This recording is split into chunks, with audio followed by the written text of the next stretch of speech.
तो मैं जानता हूँ कि आप में से बहुत लोग the beast incarnate Brock Lesnar के बहुत बड़े वाले फैन हो गए। और ब्रॉक लेसनर के फैन आप क्यों ना हो, क्योंकि ब्रॉक लेसनर ना सिर्फ WWE सुपरस्टार हैं, बल्कि ब्रॉक लेसनर को देखकर सही में ऐसा लगता है कि वो एक पंच में किसी भी आदमी की हालत खराब कर दें। पर आज ब्रॉक लेसनर के फैंस के लिए एक सैड न्यूज है, पर ये न्यूज के साथ साथ एक रूमर भी है कि शायद ब्रॉक लेसनर रेसलमेनिया 39 के बाद WWE से रिटायरमेंट ले सकते हैं। तो ये अफवाह तब स्टार्ट हुई जब रॉ में बैकस्टेज में ब्रॉक लेसनर बहुत सारे WWE सुपरस्टार और WWE स्टाफ से गुड बाय बोलते हुए नजर आए और ब्रॉक लेसनर ने ऐसा कहा कि वो अब अपनी स्टोरी लाइन फिनिश ऑफ कर रहे हैं। तो उसके बाद से ये रूमर सामने आने लगे कि रेसलमेनिया 39 के बाद जब ब्रॉक लेसनर का मैच खत्म हो जाएगा ओमास के साथ, तो ब्रॉक लेसनर कोई नया कॉन्ट्रैक्ट नहीं साइन करेंगे WWE में और वो फिर WWE से रिटायरमेंट लेने वाले हैं। लेकिन अभी आपको इतनी जल्दी अपसेट होने की जरूरत नहीं है, क्योंकि इसके साथ साथ ये भी न्यूज सुनने में आई है कि ब्रॉक लेसनर के कॉन्ट्रैक्ट के बारे में सिर्फ और सिर्फ ब्रॉक लेसनर और WWE की बहुत कम ही आदमी जानते हैं। और अगर रेसलमेनिया 39 में ब्रॉक लेसनर ओमास से जीत जाते हैं तो फिर ये साफ हो जाएगा कि ब्रॉक लेसनर WWE से रिटायरमेंट नहीं ले रहे हैं और वो WWE के साथ 1 साल का कॉन्ट्रैक्ट और साइन कर सकते हैं और 1 साल के अंदर ब्रॉक लेसनर फिर से 5 या 6 मैचेस में फाइट करते हुए दिखाई देंगे। पर अगर रेसलमेनिया 39 में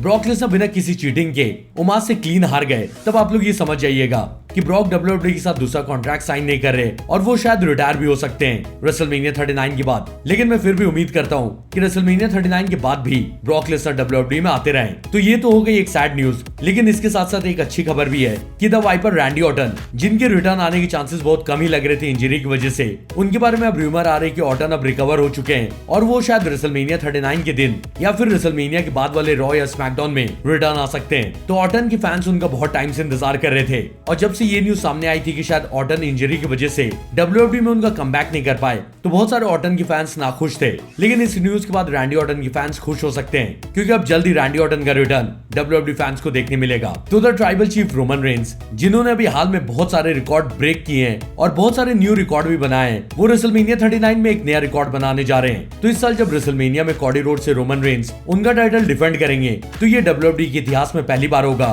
कि किसी एक टाइटल रेन में किसी WWE सुपरस्टार ने 3 बार उनका टाइटल रेन रेसलमेनिया के मेन इवेंट में बैक टू बैक डिफेंड किया है। तो ये चीज WWE में अभी तक कोई भी कितना भी बड़ा सुपरस्टार हो उसने अचीव नहीं किया। तो रोमन और कॉडी रोड्स के मैच के बाद रोमन ये भी एक नया रिकॉर्ड बनाने जा रहे हैं। वैसे मैं आपको रेसलमेनिया के बेटिंग ऑड्स के बारे में अभी फिलहाल जल्दी से बता देता हूँ। तो जो चैंपियन चेंज होने वाले रेसलमेनिया में वो हैं Charlotte fair, Bianca Blair, the Usos. और अब सुनकर शॉक हो जाओगे कि बेटिंग ऑड्स के हिसाब से कॉडी रोड्स के ज्यादा चांसेस है जीतने के रेसलमेनिया 39 में। वैसे मुझे अभी भी लगता है कि रोमन रेंस जीतकर उनका चैंपियनशिप रिटेन करने वाले हैं। और आप लोग भी कमेंट करके बताओ कि आपको कौन कौन से चैंपियन ऐसे लगते हैं जो इस साल रेसलमेनिया में चेंज होने वाले हैं। और मैं आपसे जल्दी मिलता हूँ, लेकिन तब तक के लिए बाय बाय।